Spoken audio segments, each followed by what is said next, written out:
Hello everybody and welcome back this Thursday evening as I continue with What Remains of Edith Finch. So far we've learnt more about Edith's family and the deaths of Barbara, Walter, Sam and Gregory. This has actually so far left me wanting more. You know, my curiosity is just sort of growing about the remaining family members and the stories that they have to tell.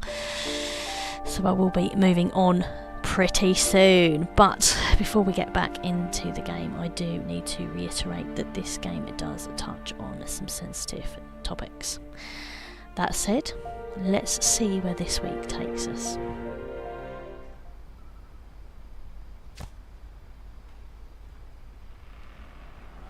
Wow.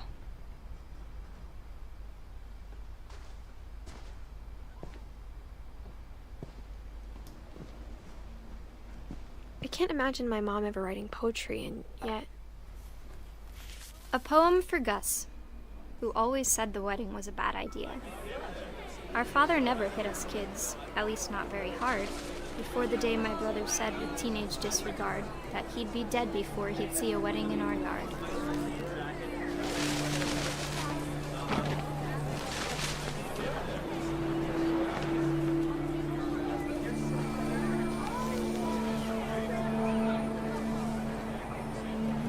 My father made him come, of course, but Gus stood far apart, just flew his kite and bottled up the storm inside his heart.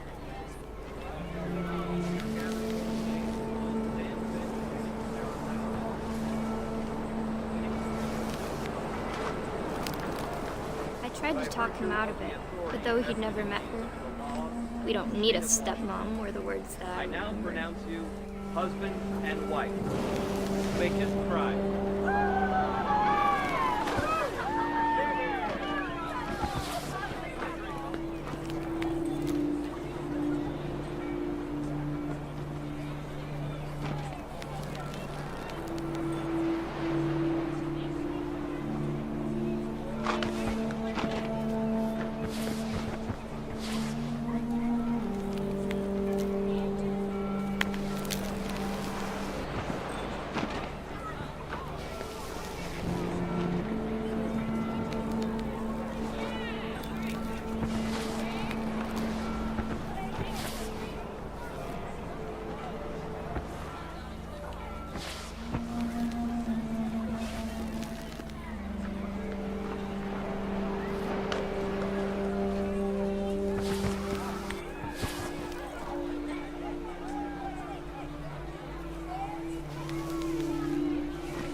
When the time for photos came, Dad ordered him to come here. But Gus declined, and as a sign held up his middle finger.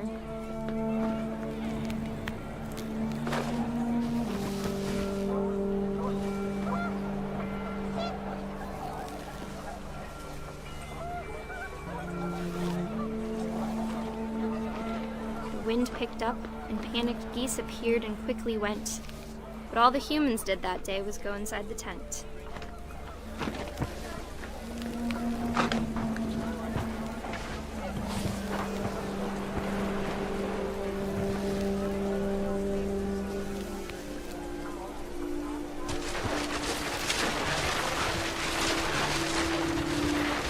Rain came down in buckets then, but no one seemed afraid that nature might destroy the tent our dad had crudely made.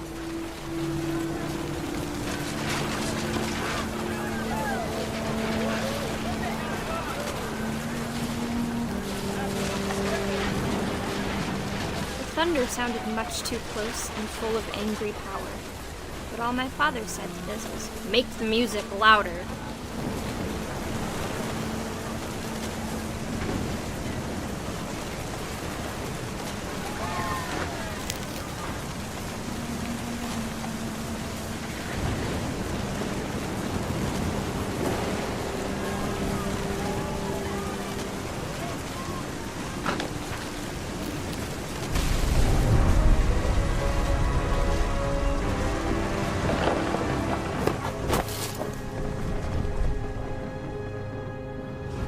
I wish that I could truly say I thought about you on that day.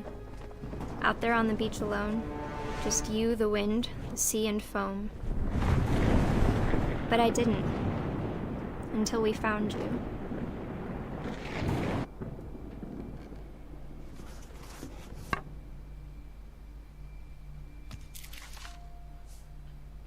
She never talked about him, but Mom told me once if I was a boy, they were going to name me Gus.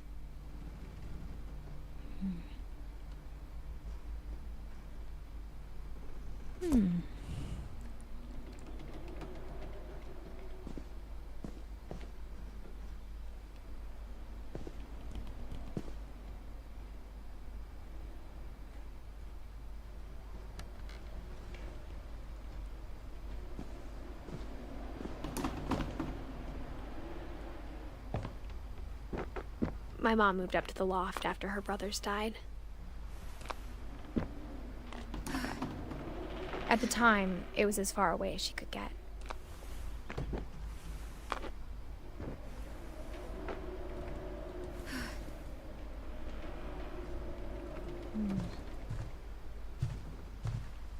She spent a summer building houses in Calcutta, where she met my dad, Sanjay.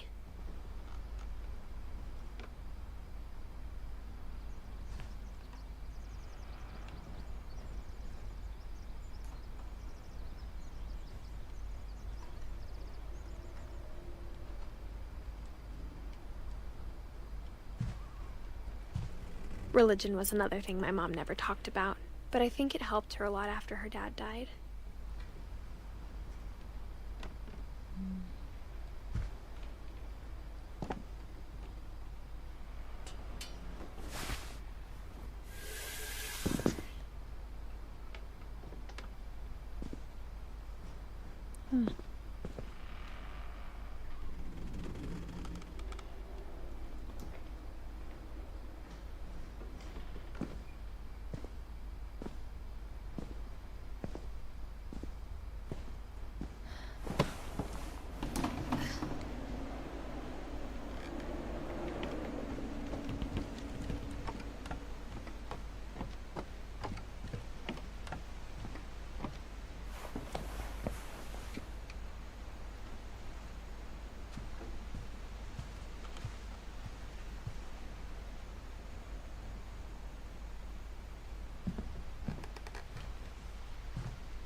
Anywhere else to go?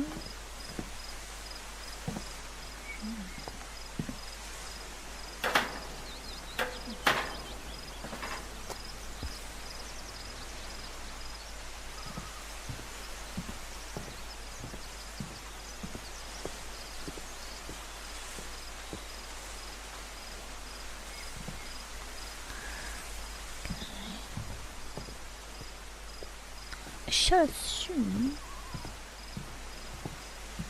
And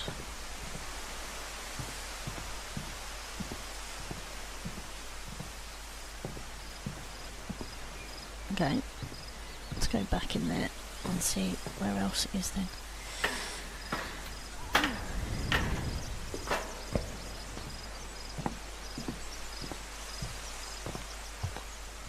Sam spent his life shooting photos, but Mom said he got nervous being in front of the camera. I guess we're all afraid of something.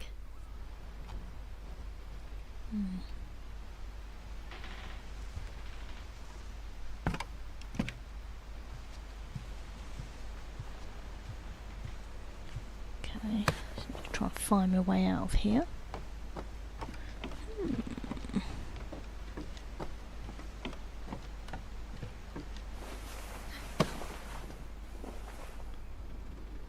Any windows? Oh, okay.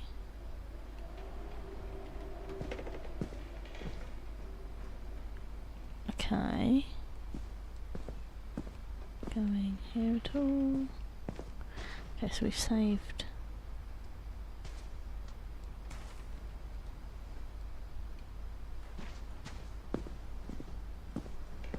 Okay. Don't quite know where I'm gonna go after this. Let's Try again.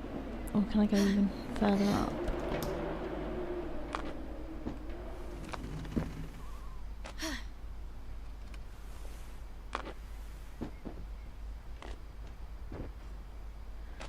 Okay.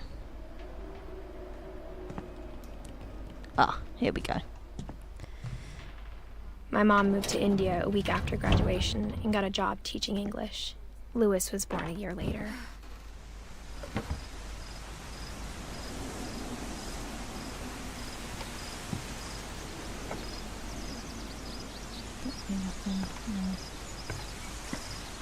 When my dad died, I don't think Mom knew where else to go. I'm sure Edie was happy to have her back. And to see kids in the house again.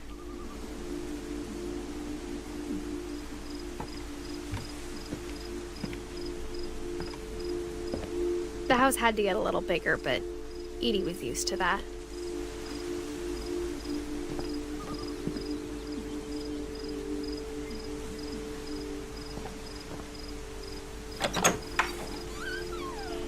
And for a while, things were good.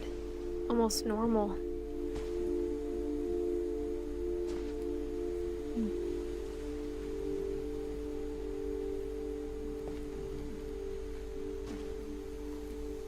But it didn't last.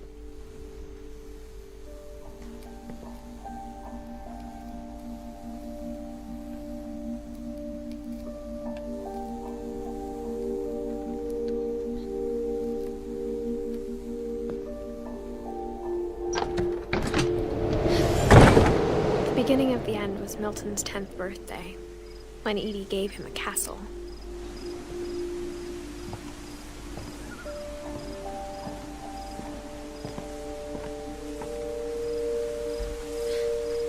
After Milton disappeared, the only thing he left behind was a room full of paintings.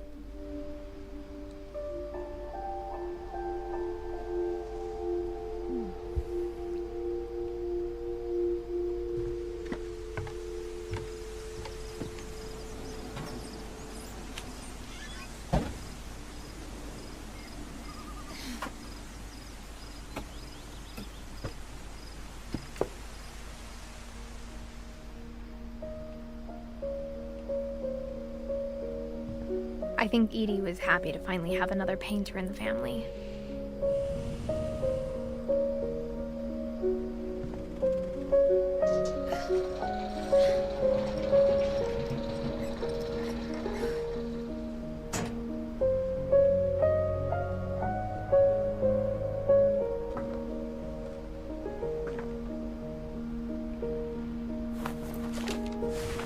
Milton Finch in The Magic Paintbrush.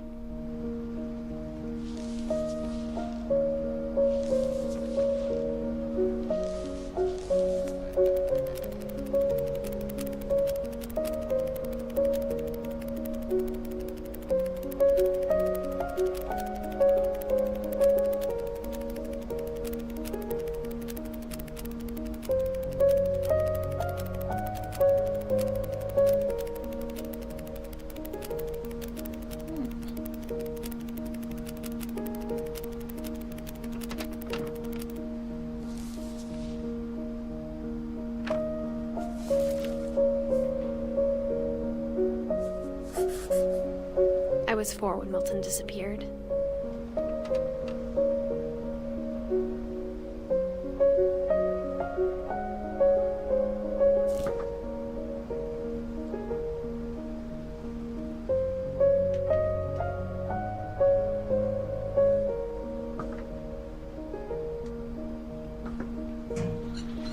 Mom spent months searching for my brother. Then she sealed the doors.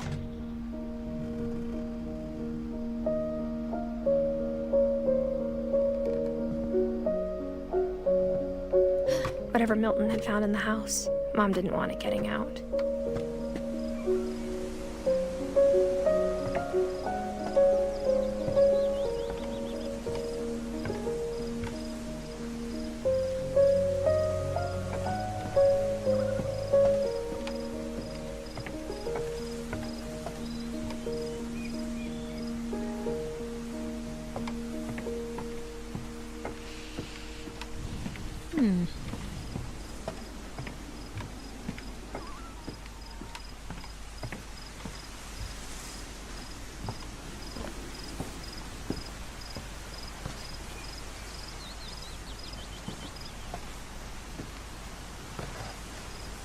Mom definitely blamed Edie, but I think Louis blamed himself. After he graduated, he just spent more and more time in his room. Until Mom got him a job at the cannery. Everyone always told me to stay out of Louis's room. Except Louis.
Ugh. Louis's room smelled very, very familiar. That part of him lived on.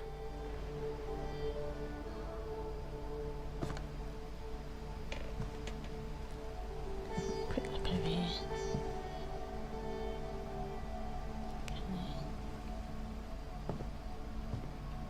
Louis and I spent a lot of time playing games together, but he was surprisingly bad at them.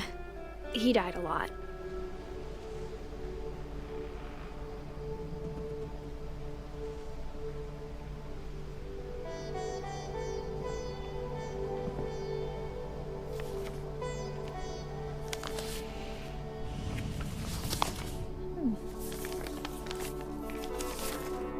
Dear Mrs. Finch, as Louis's psychiatrist, I can understand your desire for an explanation. As I see it, the trouble began in January, shortly after we convinced your son to seek treatment for substance abuse. Newly sober, I believe Louis first noticed the monotony of his daily life.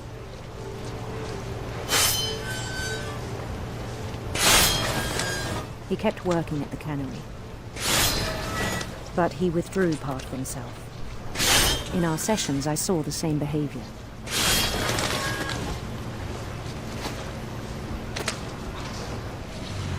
His mind began to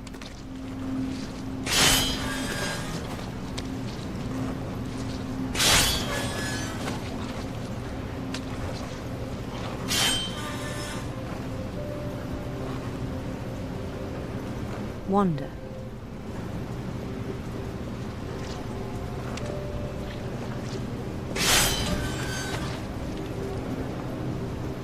I asked him to describe it. He said he started small.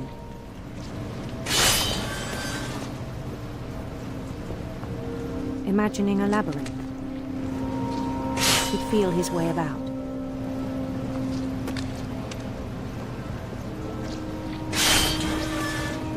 Then something moved. Bats. And toads. And things that have not names.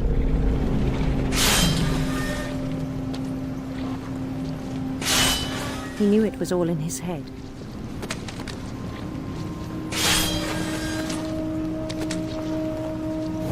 But he took it very seriously. I had hoped he'd find himself.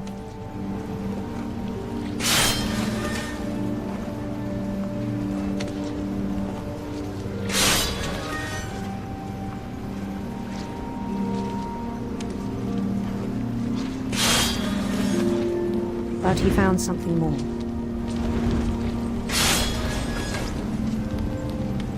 I worried about him then. Daydreaming at the cannery. I spoke with his boss. But he said Louis had become a model employee. Methodical, tireless, focused.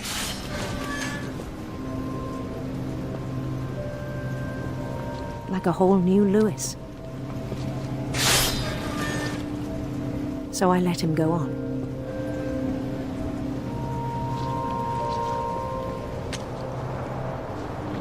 I even encouraged him. It seemed very promising at first. He told me he'd made a new friend.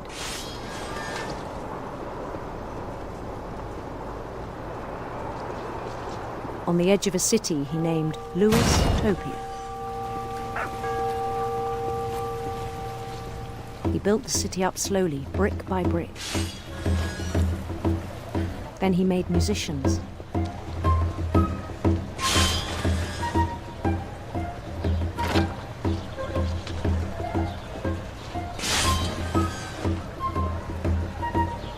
And songs for them to play.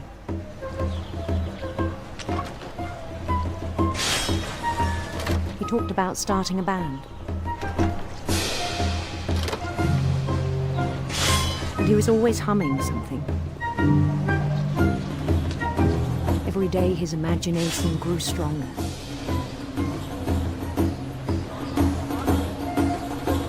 He no longer spoke at the cannery.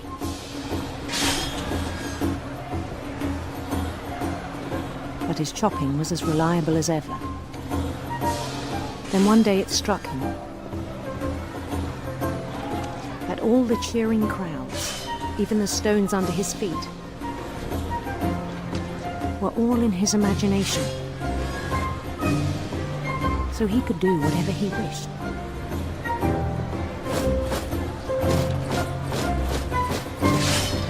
He held an election for mayor. And he won. They begged him to stay, but his mind was already wandering. It became a game for him.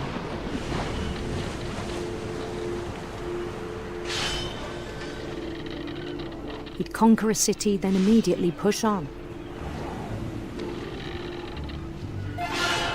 New Louisville.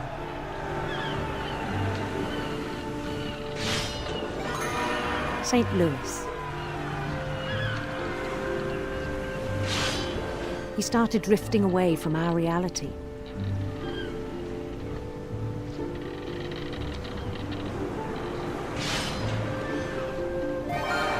Minneapolis.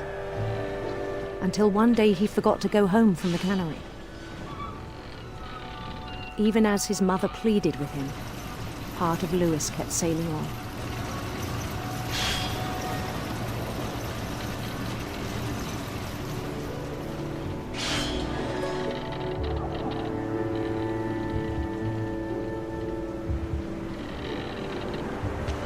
In Lewisburg, he heard rumors of a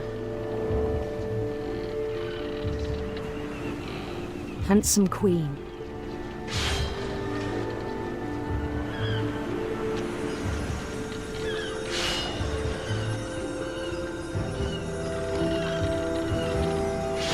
The queen was on her own quest for radiant rainbows.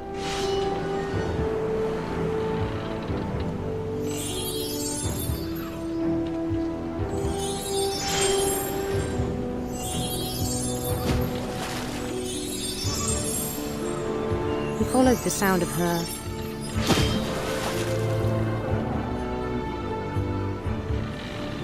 electric sitar.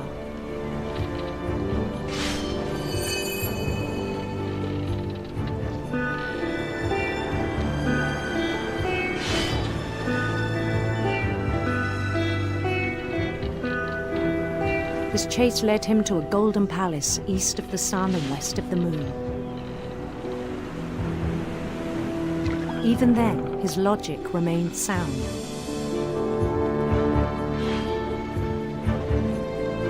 He knew the world was all in his imagination.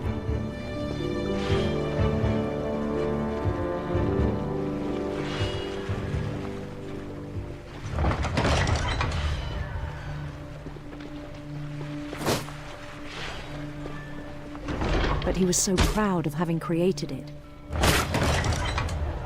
In his own eyes, He'd become something greater than a king.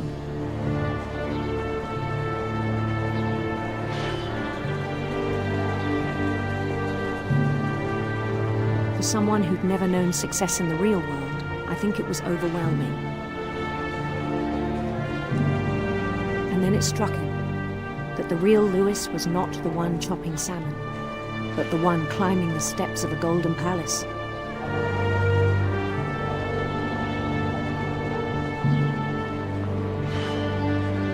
My imagination is as real as my body, he told me. It was hard to argue with him.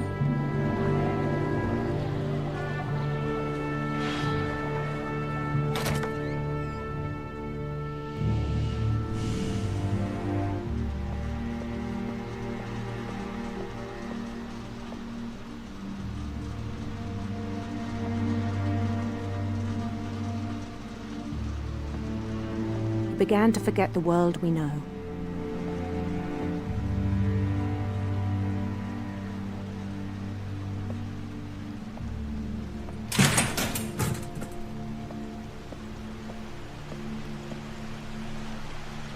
I think it pained him to remember Lewis, the cannery worker.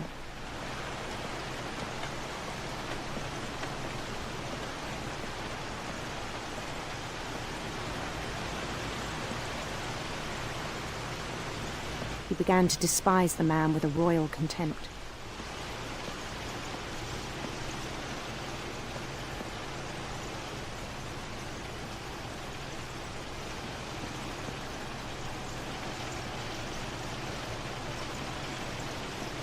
I still thought I could save him.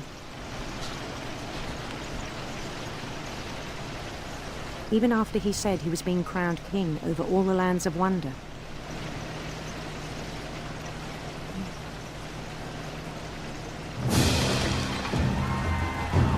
The palace would be packed with his companions.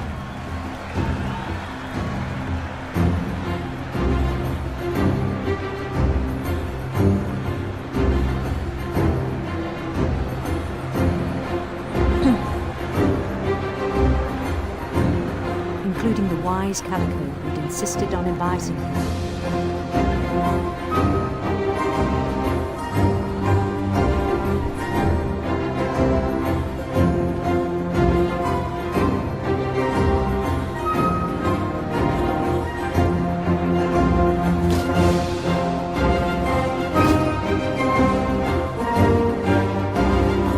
Queen waited, holding his crown.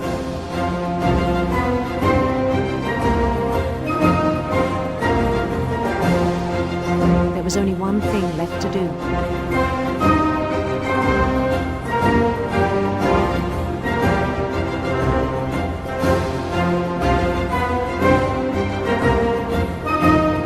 Bend down his head.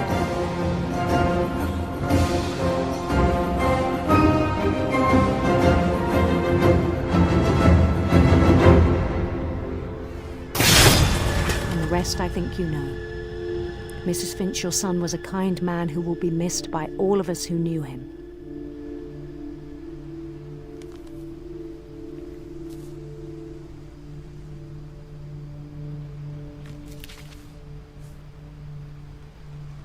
My brother was really cool.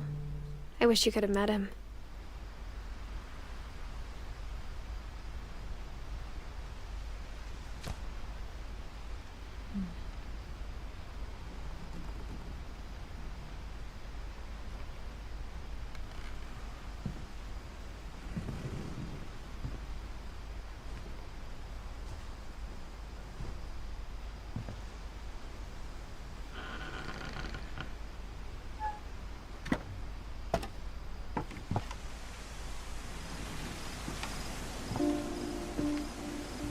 On the way back from Lewis's funeral, my mom told me to start packing.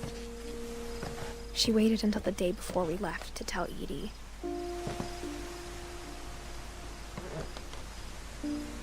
I'm not sure if she wanted to make it easier or harder.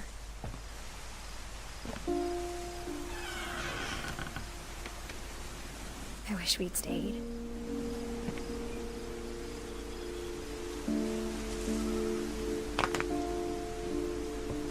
but I understand why we left.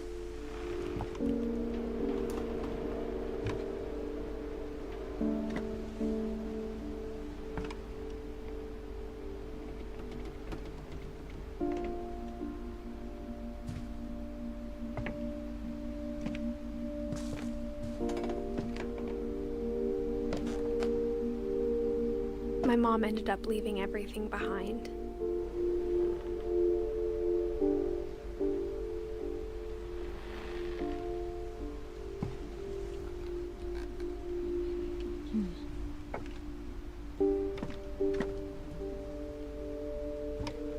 What happened that night had been coming for a long time. Maybe it should have come sooner.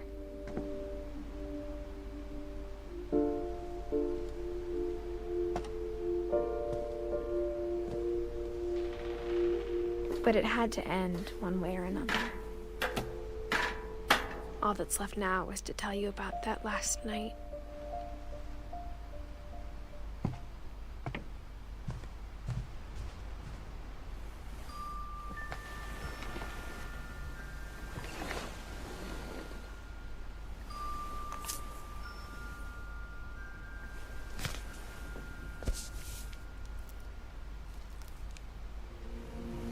That whole last day, Edie just watched us pack and didn't say a word. Until supper, when she raised her glass and said, "To our final night together, and all our final nights apart." Grandma, you know what I said about alcohol. Some of your medications are very Edith, specific. I left a present for you in the hallway. Why don't you go open it? The grown-ups have to argue now. I'm sorry, you're right. We're all leaving tomorrow. Let's just enjoy our last... I'm not leaving. Edith, you're excused.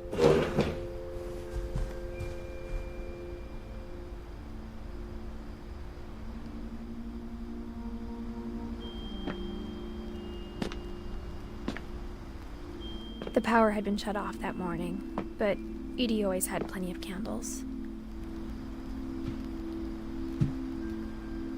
When my mom sealed the library, I don't think she knew about the other entrance. Or that Edie had a key to it.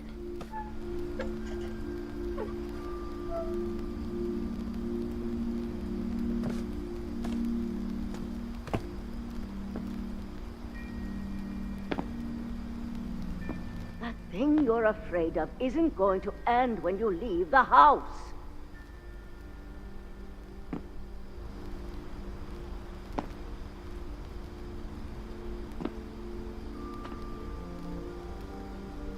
Edith has a right to know these stories. My children are dead because of your stories. I think it's best if Edith and I leave tonight.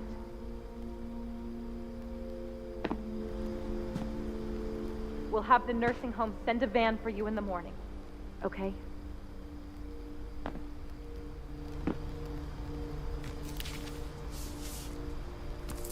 Dear Edith, there's so many stories I wish I could tell you, but there's only time for one. This is about what happened on the night you were born. That night, the tide went way, way out.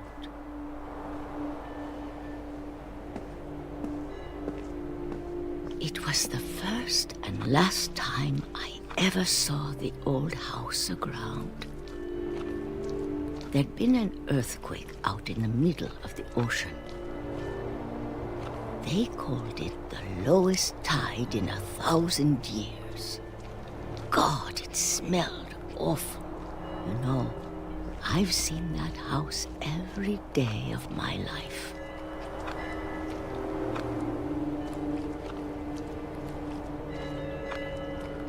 But I never thought I'd go back to it. When the fog rolled in, I lost my way.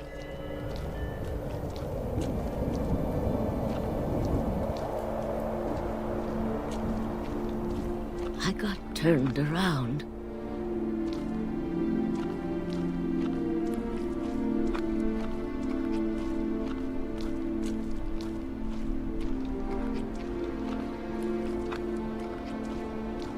For a while, I wondered.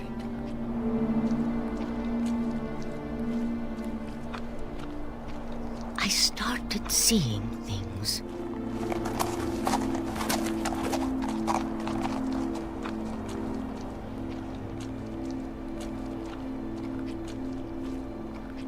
Things I'd forgotten had ever existed.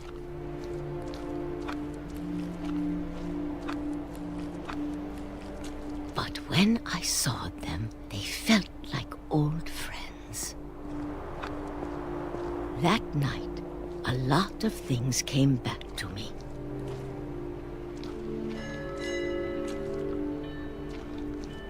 Or maybe I came back to them.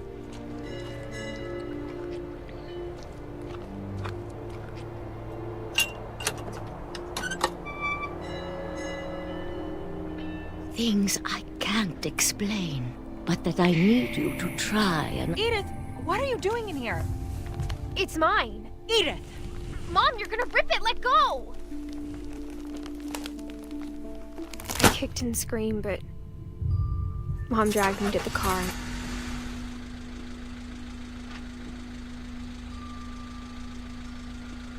I never saw Great-Grandma Edie again.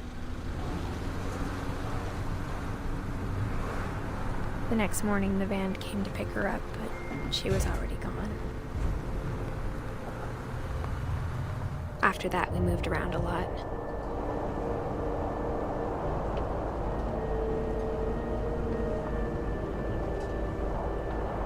We both tried to make the best of it.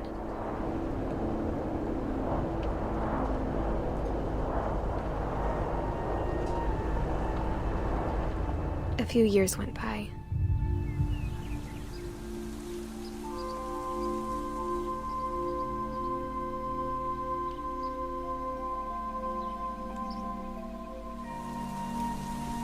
My mom didn't like to talk about it.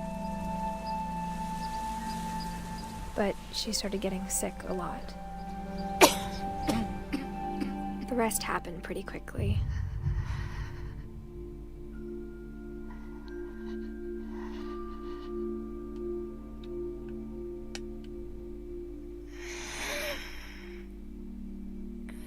She got better for a while, and then she didn't. And then I was alone. The last Finch left alive.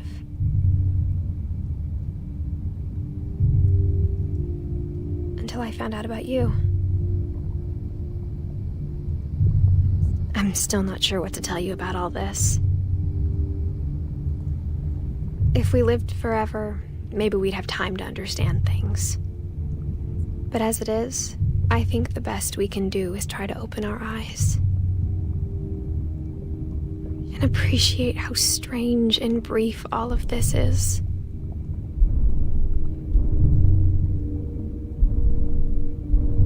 This journal was supposed to be for you. But now I hope you'll never see it. I just want to meet you. And tell you all these stories myself.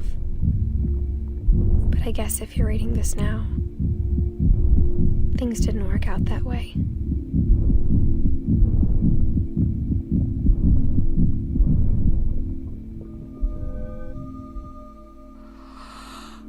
This is where your story begins. I'm sorry I won't be there to see it. It's a lot to ask, but I don't want you to be sad that I'm gone. I want you to be amazed that any of us ever had a chance to be here at all. Good luck.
was really not expecting that ending. I really thought that Edith would sort of still be alive after all of that, and I also thought that there would actually be some sort of monster that would be sort of revealed at the end, although I do suppose that the curse is the monster here, albeit not a physical one. So, well, we've made it to the end, having heard the stories of Gus, Dawn, Milton, Lewis, Edie and Edith herself, leaving behind her son Christopher. Having finished the game, what are my thoughts? Well, within one game, like literally a few hours, so many different topics have been covered, all of which are sensitive in their own way. I do think that they have all been handled and incorporated really well within the wider storyline. You can see the intricacies of weaving the characters and their relationships with one another. You can certainly tell that time was put into creating the stories. I did actually read that Annapurna did relax some of the deadlines that were given by the original publisher, and you can actually see just how well this extra time has been used to create the game. Considering I'm not a fan of first-person perspective gameplay, I do actually feel that this was a good move for this game. It really did help immerse me into the game. Literally, you're seeing things as Edith would have. The narration actually worked really well too. I sort of thought it was fluid and smooth, not like some games that I've played where it's sort of been rigid and unnatural. Each individual story, I think, was well written and played out. I feel like I got to know each character. I did like the linear gameplay as well. It doesn't always need to be open world. This game is literally a family's story. I also did like how, I was guided through the game. It was subtle and not overbearing, but it was there, and that's the sort of thing that's always good for me, because I can so easily get lost when I'm left to my own devices. And I also like, as you can sort of see on the screen there, you have got the replay a story feature. I think that's always good to have the opportunity to go back and find things that you may have missed previously. The game did actually play well on the Steam Deck with a controller. I didn't experience any issues with that. The only downside for me is that the gameplay did cause me some motion sickness, which I was sort of able to manage by sort of moving slowly around in the game. It is a short game, but to be honest, I don't think it needs to be any longer. It creates an immersive experience like an interactive movie. You're uncovering all of these secrets that have been hidden from you, or hidden from Edith. So if you're a fan of this type of gameplay, I definitely recommend it. I think it's a game that you can get yourself lost in for a few hours, but without the heavy or long-term commitment of some other much larger games. You can just get in there. It's a great one for playing in between games, I think, or just something just a bit different from what you may already be playing. And there we have it. Another game has been completed. Yay! So I'd just like to say thank you to everybody who has joined me on this gaming journey with What Remains of Edith Finch. I am Lebo1985, and you can find me on Facebook, YouTube, Twitch, DLive, Kick, TikTok, Wowster and Discord. I am also on X, formerly Twitter and Instagram, but as I'm sure you know by now, I am gaming Lebo1985 on those two platforms. So why not pop along to my channels and my socials, hit the like button, hit the subscribe button, and let me know your thoughts. Please do, leave them in the comments, and I'd also be interested in any game recommendations that you have for the next time. Until then, bye for now. Take care, everybody.